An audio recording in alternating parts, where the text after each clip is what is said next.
I was having a conversation with somebody about dating, and I was explaining. I said, does dating feel good? They said, yeah. I said, do you really like this person? I said, yeah, we're in love. We've been in love forever. I said, yeah? I said, yeah, 14 years old. We've been in love forever, right?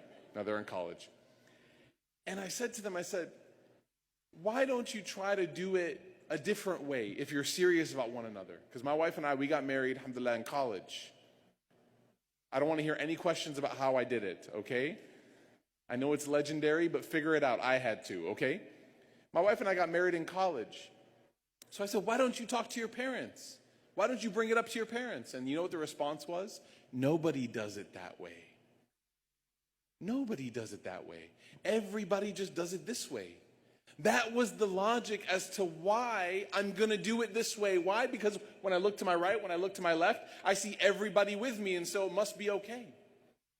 But then you fast forward now 6 weeks, 8 weeks, 12 weeks, and you see what? The same damage that Allah is trying to protect us from.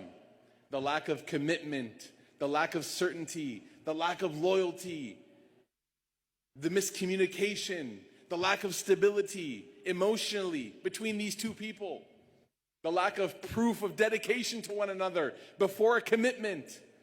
All of that starts to rear its ugly head, and it leaves the two individuals, if not both, maybe one, but maybe both, utterly devastated and heartbroken.